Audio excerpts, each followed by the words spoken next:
በስመ ስላሴ በስመ አብ ወወልድ ወመንፈስ ቅዱስ አሃዱ አምላክ አሜን። ሰላም እግዚአብሔር አምላክ ምስኩላትኩም ይኹን። ስድራ እግዚአብሔር አምላክ ከመይ ውዒልኩም? ኣነ እግዚአብሔር ይመስገን ክብሪ ይስፋሕ መድሃኒ ዓለም ኣቦይ። ከምቲ ኣነ ጽቡቕ ዝወዓልኩ ድማ ጽቡቕ ውዒልኩም ክትኮኑ ናይ ኩሉ ግዜ ተስፋይን ትምኒተይን እዩ። አሜን። ስንክሳር ዘወርሃ ሰነ 30 ቅዱስ ዮሐንስ መጥምቅ። ስንክሳር ድሰምዕ ዘንብብ ፍቅር ጎይታ ኣብ ልቡ ይዕንብብ ሓለዋን ጸሎትን ናይ ቅዱሳን ድማ ይረክብ። ዝክረ ጻድቅ ለዓለም ይሄሉ ዝክረ ናይ ጻድቅ ንዓለም ይዝነብር። ካብ ኩሉ ክፉእ ዘበለ ክትድሕኑ ንቅዱሳን ተማሕፀኑ አሜን። በስመ አብ ወወልድ ወመንፈስ ቅዱስ አሃዱ አምላክ አሜን። ወላዲተ አምላክ መብርሃኔ ልሳን ኮነኒ ልደቱ ለቅዱስ ዮሐንስ መጥምቅ 30 ሰነ በዛ መዓልቲ እዚኣ ነቢ ሰማዕትን ሐዋርያን ቅዱስ ዮሐንስ መጥምቀ መለኮት ተወልደ።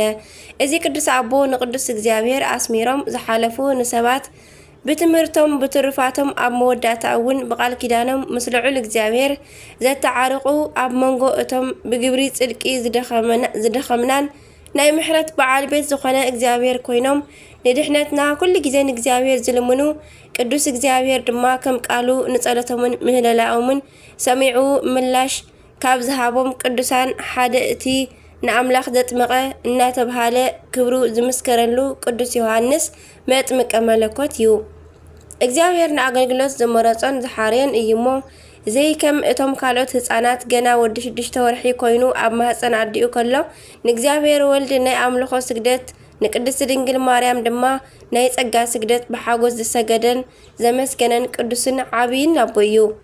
ብስራት ጽንሰቱን ልደቱን ድማ መጽሓፍ ቅዱስ ከም ዝምህረናን ከም ዝነግረናን ኣቦኡ ብክህነት ካብ ዘገልግሉ ካብ ክፍሊ ክህነት ኣብያ ኮይኑ ወይከዓ ሓላፉ ኮይኑ ማለት እዩ። ኣብያ ኮይኑ ስሙ ድማ ዘካርያስ እዩ። ኣዲኡ እውን ካብ ዘርኢ ኣሮን ዝኾነት ኤልሳቤጥ እያ። ካህን ዘካርያስን ቅድስቲ ኤልሳቤጥን ኣብ ቅድሚ ኣምላኽ ትሑታት ብግብሪ ብጽድቂ ዝተሸለሙ ንሕጊ ኣምላኽ ብዘይ ጉድለት እናፈጸሙ ዝነብሩ ጻድቃን ነበሩ። እንተኾነ ግን ቅድስቲ ኤልሳቤጥ ከም ሃና ኣደ ነቢ ሳሙኤል ከም ሃና ኣዲኣ ንቅድስቲ ድንግል ማርያምን ከም ሳራ ሰበይቲ አብርሃምን መኻን ነበረት። ውላድ ብምስኣኖም እውን እንተኾነ ንቅዱስ ዮሐንስ ንቅዱስ እግዚአብሔር ከየማረሩ ሓንቲ መዓልቲ እውን ትኾን ከየጉረምረሙ ኩሉ ግዜ ብሓጎስን ብደስታን ንኣምላኽ የመስግኑ ነበሩ። ብቅድስናን ብቕንዕናን ካብ ከዓ ብዘይ ውላድ ነዊሕ ዓመታት ጸንሕሞ ሳራ ልማድ ኣንስቲ ዝገደፋ ብዕድመ ዝኣረገት ኮነት። ካህን ዘካርያስ እውን እንተኾነ ይቕሬታ ኤልሳቤጥ ማለት እዩ። ዘካርያስ እውን እንተኾነ ናይ እርጋን ግዜ ኣርከቦ። ክልቲኦም መዋዕሎም ዝሓለፈ ኣረጋውያን ኮኑ። ምስ ናይ እቲ ግዜ ዘካርያስ ካህን ኮይኑ ካብ ምግልጋል ኤልሳቤጥ ድማ እቲ ዝግባእ መንፈሳዊ ስራሕ ካብ ምስራሕ ተቆጢቦም ኣይፈልጡን። ኣብዚ እዋን እዚ ድማ እዩ ከዓ ግንባር እግዚአብሔር ካህን ዘካርያስ ናይ ኣገልግሎት ሰሙን ስለ ዝኣኸለ ከምቲ ኩሉ ግዜ ኣብ ቤት መቅደስ ኣትዩ ንኣምላኽ ዘገልግሎ መስዋዕቲ ዕጣን ከዓ ዘቕርበሉ ዝነበረ። በዚ ዕለት እዚ እውን ኣብ ቤተ መቅደስ ተረኺቡ ንእግዚአብሔር ከገልግል ዕጣን ከዓጥን ጀመረ። ብወገን የማን ናይቲ ቆይሙሉ ዝነበረ ቤተ መቅደስ ከዓ እቲ ሓያል መጋቢ ሓድሽ ዝተሰምየ ቅዱስ ገብርኤል ሓደ ዓብይ ብስራት ሓጎስ ሒዙሉ መፀ። ከምዚ ድማ በሎ ዘካርያስ ጸሎትካ ተሰሚዕልካ እዩሞ ኣይትፍራሕ። እወ እቲ ናይ ፍርሃት መንፈስ ዘርሕቕ ቅዱስ ናይ እግዚአብሔር መልኣኽ ሰበይትኻ ኤልሳቤጥ ወዲ ክትወልደልካ እያ። ስሙ እውን ዮሐንስ ኢልካ ክትሰምዮ ኢኻ። ንሱ ሓጎስን ደስታን ክኾነልካ እዩ። ብልደቱ ከዓ ብዙሓት ክሕጎሱ እዮም። ምክንያቱ ከዓ ኣብ ቅድሚ እግዚአብሔር ዓብይ ክኸውን እዩ። ወይንን ዘስክር መስተን ኮቶ ኣይክሰትን እዩ። ገና ኣብ ከርሲ ኣዲኡ ከሎ መንፈስ ቅዱስ ክመልኦ እዩ። ንብዙሓት ካብ ህዝቢ እስራኤል ናብ እግዚአብሔር ኣምላኾም ክመልሶም እዩ። ንሱ ንእግዚአብሔር ብቑዕ ህዝቢ ምእንቲ ከዳሉ ልቢ ኣቦታት ናብ ውሉድ ንዘይእዙዛት ድማ ናብ ጥበብ ጻድቃን ምእንቲ ክመልስ ብናይ ኤልያስ መንፈስን ሓይልን ቅድሚ ጎይታ ክኸይድ እዩ። ከመይ ባህ ዘብል ጥዑም ቃል እዩ። ክቡራት ህዝቢ ክርስቲያን ኣዝዩ ከይኮነ ከሎ ንልቢ ሰማዒኡ ዘረስርስ ቃል እዩ። እንተኾነ ዘካርያስ እንታይ ኢሉ መለሰ? ኣነ ሸምጊለ እየ፣ ሰበይተይ ከዓ መዋእለ ሓሊፉ እዩ እሞ ነዚ ነገር እዚ ብምንታይ ክፈልጦ እየ?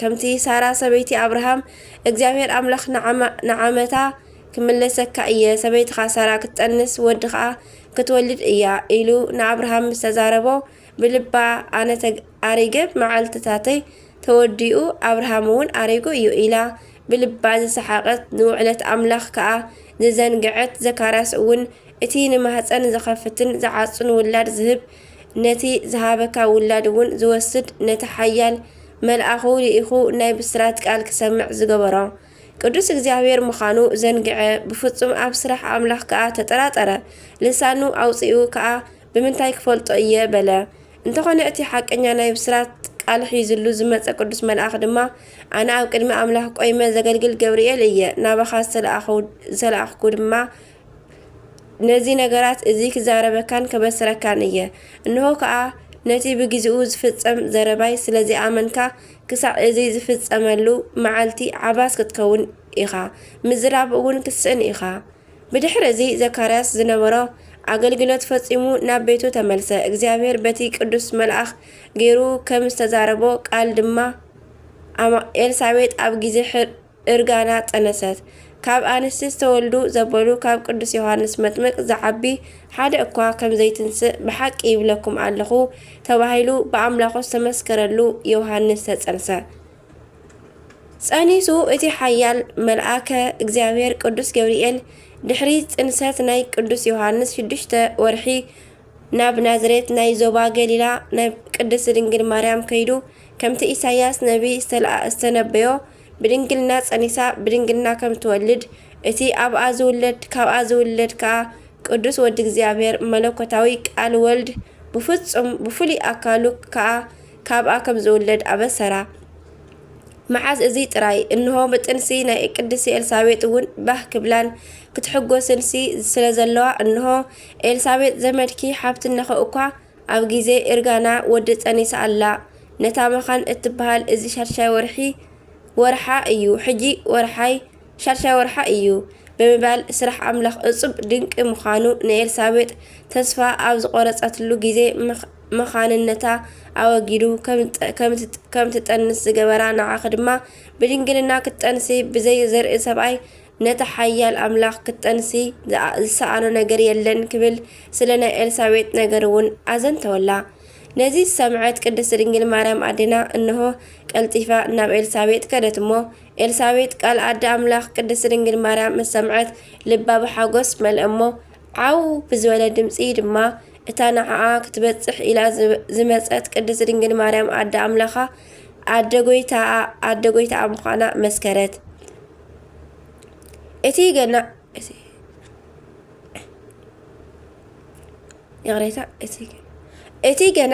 እቲ ገና ኣብ ማህፀን ኣዲኡ 6 ወርሒ ዕድመ ኣቁፂሩ ዝነበረ ዮሐንስ ድማ ኣብ ማህፀን ወላዲቱ ብሓጎስ ተሰራሰረ ኤልሳቤጥ እትወልደሉ ግዜ በፅሐ እሞ ወዲ ድማ ወለደት ከምቲ እንከይጠነሰት ከላ እቲ መልአኽ ዮሐንስ ኢሉ ዝሰመዮ ዮሐንስ ኢሎም ሰመይዎ ብልደቱ እውን ብዙሓት ሰባት ተሓጎሱ ብዝበለፀ ድማ ናይ ንስሓ ጥምቀት እናጥመቐ መገዲ እቲ ልዑል ጎይታ እግዚአብሔር ኣብ ዝፀርገሉ ዝነበረ ግዜ ብዙሓት ሰባት መንገዱ ኣቢሎም ናብ ኣምላኽ ስለ ዝቐረቡ ኣዝዩ ባህ በሎም ተሓጎሱ ድማ ን9 ወርሕን 5 መዓልትን ሓባስ ኮይኑ ዝነብር ዝነበረ ዘካርያስ በታ ወዱ ገዝረላ መዓልቲ ግና ልሳኑ ከፊቱ ተዛረበ ስለ ውዕለት አምላኽ እውን ኣመስገነ መንፈስ ቅዱስ ኣብ ኣፉ ተቐመጠሉ ኩሉ ድማ ተዛረበ ከምቲ ኣቀዲሙ እቲ ቅዱስ መልአኽ ዝተዛረቡ ከዓ ቅድሚ ጎይታ እናኸደ መገዲ ዝፀርግ ምዃኑ ተዛረበ ዕለቱ ጽንሰቱ መስከረም 26 እንክኸውን እንከሎ ልደቱ ከዓ 30 ሰነ እዩ ዘመኑ ድማ ዝነበረ ናይ ቆጾሮ ዘመን 5500 ዓመት ኣብ መውድኡ ዓመተ ምሕረት ናይ ክርስቶስ ልደት ከይበፅሐ ቅድሚ 6 ወርሒ ዝነበረ ግዜ እዩ በረከቱ ይሕደረና ኣተዓባብዩን ትምህርቱን ከምቲ ወንጌላዊ ሉቃስ ኣብ ወንጌሉ ጽሒፍዎ ዘሎ ክሳዕ እታ ናይ ንስሓ ጥምቀት ዘጥመቐላን ነቲ ዝሓረዮን ዝመረፆን እግዚአብሔር ብዓውታ ዝሰበኸላን ግዜ ኣብ በረኻ ይነብር ነበረ ንድሕሪት ምልስ እንተደኣ ኢልና ግን እንሆ እቲ ዘመን እቲ ንእስራኤል ካብ ዝገዝኡ ዝነበሩ ነገስታት ሓደ ዝኾነ ሄሮዶስ ብዛዕባ ልደት ናይ ክርስቶስ ኣብ ዝሰምዓሉ ግዜ ንንግስነተይ ክስዕረኒ እዩ ኢሉ ስለ ዝተሻቐለ እሞ መፍትሒ ተሻቐለቱን ጭንቀቱን ድማ ነቲ ዝተወልደ ምቕታል ናይ መወዳእታ መፍትሒ ገይሩ ደምደመ። እንተኾነ ንክርስቶስ ንበይኑ ፈልዩ ንምቕታሉ ኣዝዩ ስለ ዝሸገሮ ኣብቲ ዘመን እቲ ህፃናት ዝነበሩ ደቂ ተባዕትዮ ኩሎም ንኽቐተሉ ትእዛዝ ኣመሓላለፈ እሞ ዮሃንስ እውን ንጎይታናን ኣምላኽና መድሓኒናን ኢየሱስ ክርስቶስ 6 ወርሒ ቀዲምዎ ዝተወልደ ህፃን ነበረ። ሄሮዶስ ንጉስ ብዘውፅኦ ትእዛዝ መሰረት 144,000 ህፃናት ተቐትሉ። መድሃኒ ዓለም ክርስቶስ ምስ ኣዲኡ ቅድስት ድንግል ማርያም ናብ ግብፂ ክስደድ ከሎ ካህን ዘካርያስ ከዓ ንዮሃንስ ናብ ቤተ መቕደስ ወሰዶ። በዚ ምክንያት ካብ ቅትለት ደሓነ። ናብ ቤተ መቕደስ መፂኦም ዋላ እኳ እንተደለይዎ ክረኽብዎ ኣይከኣሉን። መልአክ እግዚአብሔር ምስ ኣዲኡ ኤልሳቤጥ ዊፋት ወይ ከዓ ዚፋት ናብ ዝበሃል በረኻ ወሰዶም። እቶም ወተሃደራት ነቲ ዝደለይዎ ህፃን ስለ ዘይረኸብዎ ንካህን ዘካርያስ ኣብ ማእከል ቤት መቕደስ ቀተልዎ። ቅድስት ድንግል ማርያም ካብ ስደት ክሳዕ ዝተመልሰትሉ ግዜ ኤልሳቤጥ ንወዳ ካብ ጡባ እናጥበወት ትምግቦ ነበረት። ድሕሪ ሞታ ከዓ ቶራ እትበሃል እንስሳ ኣብቲ ገዳም እናጥበወት ኣዕበየቶ። ከምዚ ኢሉ ብንጽህናን ብቅድስናን 30 ዓመት ኣብቲ ገዳም ተቐመጠ። ድሕሪ 30 ዓመቱ ግና ቃለ ኣዋዲ ዘይሰብኽ ብገዳም ወይብል ጽዩካ ቃለ ኣዋዲ ዘይሰብክ በገዳም ወይብል ጽዩአ ፍኖቶ ለእግዚአብሔር ኢሉ ነቢ ኢሳያስ ከም ዝተዛረበሉ ወአንተኒ ህፃን ነቢየ ልዑል ትሰመይ እስመ ተዓወር ቅድመ እግዚአብሔር ከመ ትጽሂ ፍኖቶ ተባሂሉ ብኣቡኡ ካህን ዘካርያስ ከም ዝተነግረሉ መንፈስ ቅዱስ ካብቲ ዝነበሮ ቦታ ኣላዓዒሉ ነስኡ እስመ ቀረበት መንግስተ ሰማያት ቀሪባ እያሞ ተነስሑ እናበለ ምምሃር ጀመረ። ከምቲ ትንቢት ዝተነግረሉ እቲ ቅዱስ መልአኽ እውን ከም ዝሰበኸሉ ንብዙሓት ካብ መንገዲ ጸጋም ናብ የማን መለሶም። ነቶም ዘይንሶም መሲሎም ዝመጽዎ ሰባት ክግስጾም ከሎ ነቶም ብንጹህ ልቢ ዝመፁ ከዓ ክገብርዎ ዘለዎም ኩሉ እናምሃረ ነታ መንገዲ ኣምላኽ ኣርኣዮም።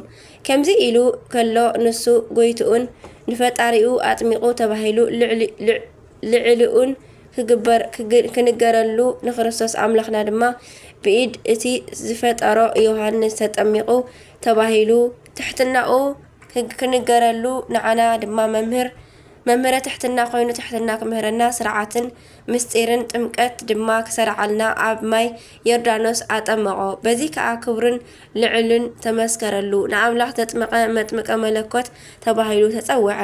ቅዱስ ዮሃንስ ኣብ ማይ ዮርዳኖስ ናይ ስላሴ ምስጢር ተገልጸሉ። እግዚአብሔር ወልድ ብፍሉይ ኣካሉ ኣብ ዮርዳኖስ፣ እግዚአብሔር ኣብ ደመና ሰማይ፣ እግዚአብሔር መንፈስ ቅዱስ ድማ ብኣምሳለ ርግቢ ኣብ ርእሱ ክዓልብ ረአየ። ኣብ ቅድሚ ህዝቢ ጠጠው ኢሉ እውን ክርስቶስ ንዓና ከድሕን ንድሕነትና ዝመጽእ ምዃኑ ብዓውታ መስከረ። ነዋ በግኡ ለእግዚአብሔር ዘይኣትት ኃጢአት ለዓለም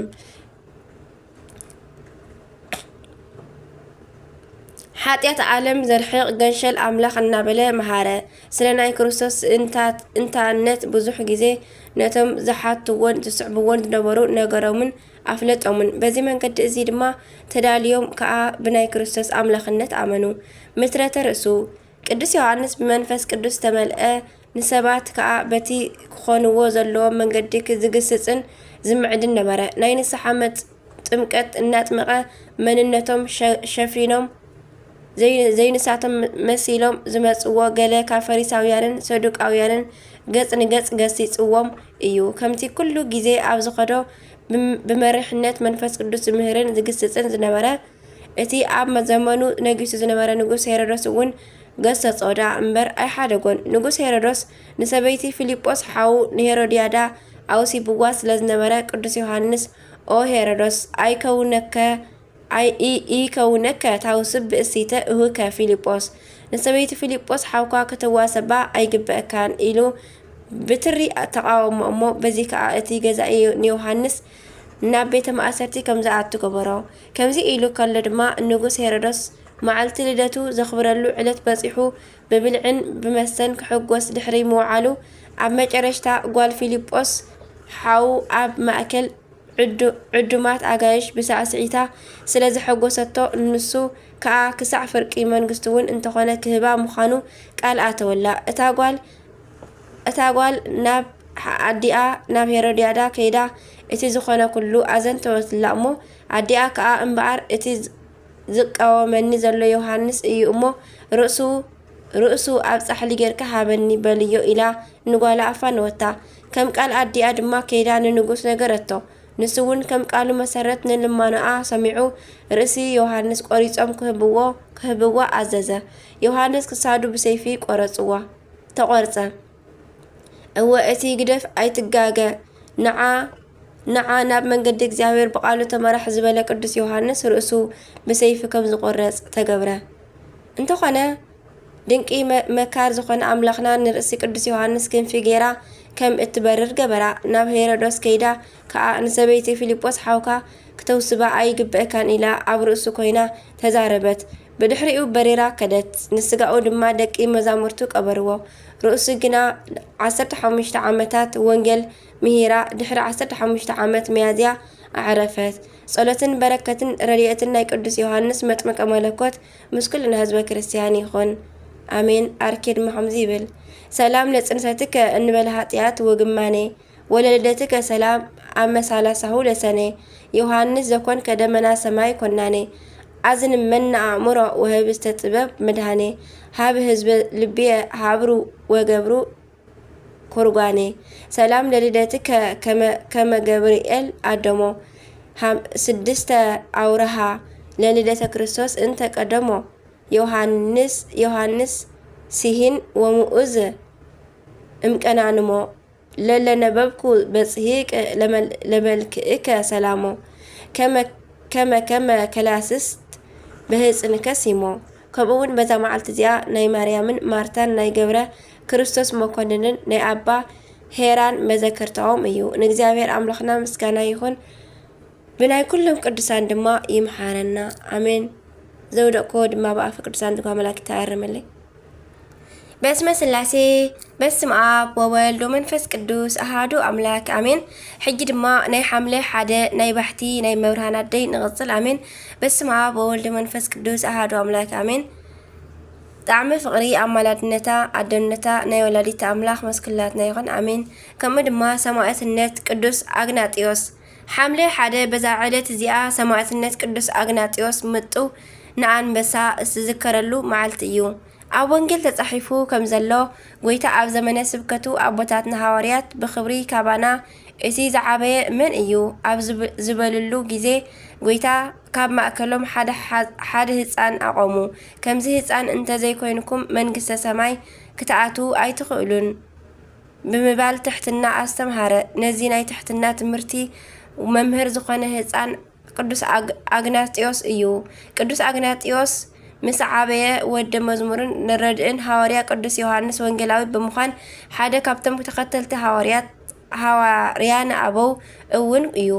ምስ ወንጌላዊ ቅዱስ ዮሐንስ ንተልእኾ ስብከተ ወንጌል ናብ ብዙሕ ቦታታትን ኣህጉራትን ከም ዝኸደ ኣብ ገድሉ ተቐሚጡ ይርከብ። ድሕሪ እዚ ድማ ወንጌላዊ ቅዱስ ዮሐንስ ሳልሳይ ሊቀ ጳጳሳት ገይሩ ኣብ አንጾኪያ ሸሞ። ብስም ኢየሱስ ክርስቶስ ከዓ ንብዙሓት ኣህዛብ ካብ ኣምልኮተ ጣዖት ናብ ኣምልኮተ እግዚአብሔር መለሶም። ስሙ ከዓ ኣዝዩ ዓበየ ገነነ። ከምዚ ኢሉ እንከሎ ድማ እቶም ኢአማንያን ኣረማውያን ኣብ ልዕሊኡ ተለዓሉ። ጉዳዩ ከዓ ናብ ንጉስ በጽሐ። እቲ ንጉስ ከዓ ካብ ምምላኽ ጣዖት ሓሊፉ ብስም ኢየሱስ ክርስቶስ ከይሰብኽ ኣተይሩ ኣዘዞ። ቅዱስ አግናጢዮስ እቲ ናይ ንጉስ ምፍራሕን ዕጅብ ከይበሎ ኢየሱስ ክርስቶስ ንሱ በይኑ ፈጣሪ ክምለኽ ዘሎ እውን ንሱ በይኑ ምዃኑ ጣዖታት ግን ርኩሳትን ህላውነት ከም ዘይብሎምን ብትብዓት መስከረ። እቲ ንጉስ ከዓ ኣዝዩ ተቆጥዐ። ናብ ርእሱ ሓዊ ክድርብይዎ ብዝፈልሐ ዘይቲ እውን ክጠብስዎ ኣዘዘ። እዚ ኩሉ ኣብ ልዕሊኡ እንክፍጸም ድማ ኣምላኽ ኣጽንዖ። እቶም ወተሃደራት ኩሉ ተሓሊልዎም ናብ ቤት ማእሰርቲ ደርበይዎ። ኣብቲ ቤት ማእሰርቲ እውን ንብዙሕ ግዜ ጸንሐ። ንሞት ተፈሪዱ ካብ ሶርያ ናብ ሮማ እናኸደ እንከሎ ነቶም ደቂ መዛሙርቱ ኣብ ዝጸሓፎ ጽሑፍ ንክርስቲያን ኩሉ ኣዝዩ ዘጸናንዕ ቃል ጸሓፈ። ከምዚ ከኣበለ ኣነ ናይ እግዚኣብሔር ስርናይ ብስኒ ኣንበሳ ክጣሓን ንሕብስቲ መስዋእቲ ክርስቶስ ተቐሪበ ዘለኹ እየ። ብዝኾነ ይኹን ሓይልታት ዓለምን ገዛእትን ክህቡኒ ዝኽእሉ ደስታ የለን። ሞት ብክርስቶስ ልዕሊ እቲ ኩሉ ዝወሃበኒ ምድራዊ ሃብትን ክብረትን እዩ። እቲ ምእንቲ ሓጢኣተይ ዝሞተለይ ንሱ እዩ ክብረይ። ምእንታና ካብ ሞት ዝተንስአ ድሌተይን ባህገይን ንሱ ጥራይ እዩ። ክቡራት ኣሕዋተይ ንናይ ዘለዓለም ህይወት እትወልደኒ ካብ ናይ ሓቂ ልደተይ ሰማዕትነት ኣይትኽልኡኒ። ድሌተይ ምስ ኣምላኽ እዩ። ናብዚ ሓላፊት መንገዲ ኣይትምለሱኒ። ብግዚያውን ሓላፍን ነገራት ኣይትፈትኑኒ። ናይ ሓቂ ብርሃን ክረክብ ግደፉኒ። ካብታ እትመጽእ ናይ ዘለዓለም ህይወት ምስ ረኸብኩ እየ ሙሉእ ሰብ ዝኸውንን ዝበሃልን። ክቡራት ፈተውተይ ናይ ኣምላኽ ፍቕሪ ንኸስተመቕር ዕንቅፋት ኣይትኹኑኒ እንዳበለ ተላበዎም። ጉዕዞ ቅዱስ ኣግናጢዮስ ንሰማዕትነት ንሮም ቀጸለ። ጽዋዕ ሰማዕትነት ከይትኽልኡኒ ይምሕፀነኩም ብምባል ብተግባርን ብጽንዓትን ኣርኣያ ኮነ። ካብቲ እንረኽቦ ጽሑፍ ናይ ቅዱስ ኣግናጢዮስ ይኹን ናይ ካልኦት ኣቦታት እዚ ቅዱስ ኣቦ ናይ ብሓቂ ሃዋርያዊ ትምህርትን ጠባይን ዝወነነ ንፍቕሪ ክርስቶስ ብምልኣት ኣቦኡ ስለ ዝነበረን ንሞት ኣይፈርሐን። ከምቲ ቅዱስ ጽሑፍ ዝበሎ ኣብ ራእይ ምዕራፍ 2 ፍቕዲ 10 ክሳብ ሞት እሙን ኩን ኣነ ከዓ ኣኽሊል ህይወት ክህበካ እየ። እዚ ቅዱስ ኣቦ ብተግባር ነዛ ጥቕሲ ፈጺምዋ። ኣብ መወዳእታ ከዓ ናብቶም ጉርጉራት ኣናብስት ተደርብዩ ብሰማዕትነት ሓለፈ። በረከቱ ምስ ኩላትና ትኹን ኣሜን። ሰላም ለአግናጢዮስ ለእግዚአብሔር ሕርዩ ዘሰበከ ጽድቀ ለእለ ጌገዩ ኣረማውያን ላዕሌሁ እንዘ ይትዋነዩ በፍልሃተ ቅብአ ወይተ ኣባላቲሁ ኣውኣዩ ወኣፍሃመ እሳት ከኣበ ላዕሌሁ ወደዩ ይብል። በረከት ይሕደረና። ከምኡውን ቅድስቲ ቅፍሮንያ ከምኡውን በዛ መዓልቲ እዚኣ ነፍሳን እግዚአብሔር ዝሃበት ድንግልትን መስተጋድልትን ቅድስትን ቅፍሮንያ ብሰማዕትነት ዓረፈት ይቕሬታ። እዛ ቅድስቲ ድማ ካብ 12 ዓመታ ኣትሒዛ እያ ምስ እግዚአብሔር ኣምላኽ ክትነብር ወሲና። ኣብ ትሕቲ ኣዴና ኦርያና ኮይና ድማ ኩሉ ክርስቲያናዊ ስነ ምግባር ኣብ ገዳም ኣፍላገ ሶርያ ገዳም ናይ 50 ደናግል ደቂ ኣንስትዮ ዝርከብኦ ገዳም ተምሃረት። ኩሉ ስርዓተ ስግደትን ኣንብቦተ መጽሓፍትን ድማ ካብ ኣዴና ቅድስቲ ኦርያና ተምሃረት። ኣዴና ቅድስቲ ቅፍሮንያ ጾሙን ጸሎትን እትፈቱ ቅድስቲ ኣደ እያ። ኣዴና ቅድስቲ ቅፍሮንያ ኣብ ሶሙን 2 ጊዜ ማለት ረቡዕን ዓርብን ፈጺማ ምግቢ ይኹን ማይ ከይሰተየት ተሓልፎ ነበረት። ኣብ ዘመነ ንጉስ ዲዮቅልጥያኖስ እያ ድማ ትነብር ነይራ። ንጉስ ዲዮቅልጥያኖስ ድማ ወተሃደራቱ ኣዚዙ ኩሎም ኣብ ገዳማት ዝርከቡ ደቂ ተባዕትዮ ይኹን ደቂ ኣንስትዮ ንኣጵሎን ዝበሃል ጣዖት ክሰግዱ ትእዛዝ ኣመሓላለፈ። ብድሕሪ እዚ ብዙሓት ደናግል ካብቲ ገዳም ወፂአን ኣብ ርሕቕ ዝበለ በረኻ ተሓብኣ። ቅድስቲ ቅፍሮንያን ቅድስቲ ኦርያናን ግና ነቶም ወተሃደራት ኣብቲ ደብሪ ደናግል ጸንሐኦም። ንኽብሪ ጎይታናን ኣምላኽናን መድሓይናን ኢየሱስ ክርስቶስ ክብሪ እምበር ንኣጵሎን ዝበሃል ጣዖት ከምዘይሰግዳ ድማ ነገረኦም። ክሳብ መወዳእታ ኣብ እምነተን ጸኒዐን ድማ ናብ እምነት ኣጋእዝተ ዓለም ስላሴ ክምለሱ ኣምዒደንን ገሲጸንን መስኪረንን ርእሰን ዝተሰይፈን ሰማዕትነት ተቐበላ። ጸሎተንን በረከተንን ምስ ኩላትና ይኹን ንዘለዓለም ኣሜን ኣሜን። ሰላም ለቅፍሮንያ ኣስናኒሃ ዘሰበሩ ወመለያልያቲሃ ዘመተሩ ዘንተ ኩሉ እንዘ ይገብሩ ይክህሉ በጽንዖሙ ለዲዮቅልጥያኖስ ማህበሩ ከመ ይሚጥዋ ለክርስቶስ እንፍቅሩ። ኣባ ብዮክን ኣባ ብንያምን ከምኡውን በዛ መዓልቲ እዚኣ ኣባ ብዮክን ኣባ ብንያምን ኣዕረፉ። እዞም ቅዱሳን ብስጋ ኣሕዋት እዮም። ኣቦኦም ካህን ስለ ዝነበረ ብዝግባእ ኣዕበዮም። ገና ብንእስነቶም ዘደንቕ ናይ ክህነት ኣገልግሎት ሃቡ እሞ ሙሉእ ለይቲ ንጸሎት ነግህ ንኪዳን ሰርክ كأ نقداسي بفطنة يقلاطفو ነበሩ ወትሩ ናብ ገዝኦም እናዘሩ ዝደኸሙ ከበራትዑ ንዝሓመሙ ክፈውሱ ንዝሓዘነ እውን ከጸናንዑ ውዒሎም ንእሽተይ ቅጫ ንድራር ይምገቡ ነበሩ ሰውነቶም ብናይ ፍቕሪ ጨና ዝተደርዘ ነበረ እሞ ንብዙሓት ክልውጡ ከኣሉ ሓደ ግዜ ቅዳሴ ከኣቱ ክብሉ ኣቦኹም ክመውት እዩ እንተበልዎም ሰማያዊ ኣቦ ይቅደም ኢሎም ቀደሱ ድሕሪ ቅዳሴ ከኣ ንኣቦኦም ቀበርዎ ኣብ መወዳእታ ግን ሓደ መዓልቲ ንመስዋእቲ ኢሎም ዝቐረብዋ ናይ በረኸት ሕብስቲ ተመን በሊዕዎ ጸንሖም ከም ዝኾነ ኢሎም ኣልሾም ነቲ ተመን ቀተልዎ ነገር ግን እቲ ዝተባረኸ ሕብስቲ ኣብ ውሽጢ ከብዱ ነበረ እሞ እንታይ ይግበርዎ ስለ ክብሪ ጎይታ ክበልዕዎ ደልዮም ስለ ክብሪ ጎይታ ክበልዕዎ ደልዮም ንጎይታ ሓተትዎ መልአኽ መጺኡስ ብሰማዕትነት ኮይኑ ክቆጸረልኩም እዩ በሎም ክልቲኦም ኣሕዋት ብዮክን ብንያምን ንፈጣሪኦም ኣመስጊኖም በልዕዎ ምእመናን ናብ ቤተ ክርስቲያን ምስ ኣተው ክልቲኦም ማዕሪፎም ረኸብዎም ብዓቢ ብኽያት ድማ ቀበርዎም ጸሎቶምን በረኸቶምን ምስ ኩልና ህዝበ ክርስቲያን ይኹን አርኬ ሰላም ለቢንያሚን ወብክዩ በጸሎት ዘተግሁ ወበአስተበቅኦ ውሱክ እስከ ሃቢሆሙ መጽአ እምሃበ አምላክ በእንተ ዘበልአ እምነስጋ ብሩክ በሊአ ከይሲ ዘይእዝዝ መልአክ ይብሉ በረከተ ምሕደረና ከምኡውን ቅዱስ ቶማስ በዛ መዓልቲ እዚኣ ሐዋርያዊ ቅዱስ ቶማስ ኣብ ልዕሊ ሓንቲ ኣብ ቤት መሸታ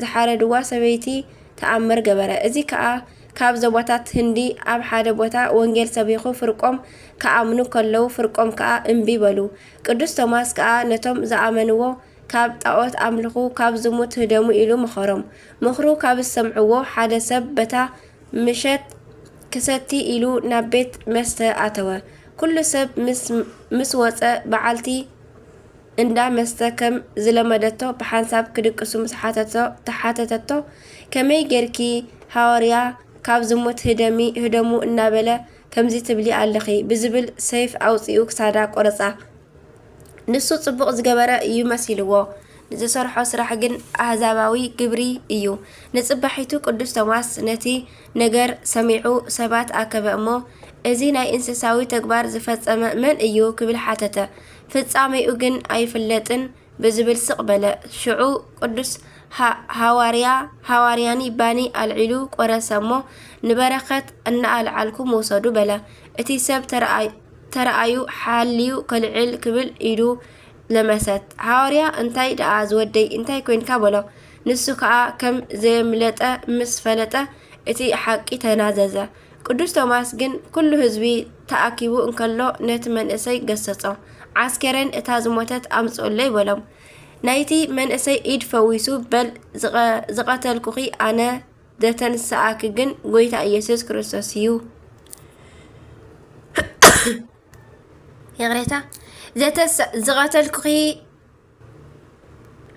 زغتلكخي أنا إيه زتنسأكيجن قويتا إيسوس كريستوس يو إلكا كسادا ألا قبو بولو كمتي زبولو مس جبرة تازموتس سلل إلى تنسأتمو إذي تأمر زرعيو أهزاب دما آمينهم تتمعو نجزاوير مسكانا يخون نعنا أون بصلاة إذي قدس هواريا يمحرنا بركته أون مسانا يهلو زر العالم آمنو آمين سلام لتوماس دهرت لبئسيت أهيوا ببيت مياسي انت هاردوا صوبة سألا تنقرو هابا بسهت بنا سوساوا انزا مهلية تبلو هالو كنوا وفنو تسألني لزلك كتسوا كمون بزا معالتزيا كاليوس ليك أباباسات برتليميوسن قبر مدهن مونوكوسن أعرفه مسكانا نجزاوير يخون بركة كلهم صادقان إذا معلتون مسكلنا حزب كريستيان يخون أمين بركتهم مسكلاتنا تخون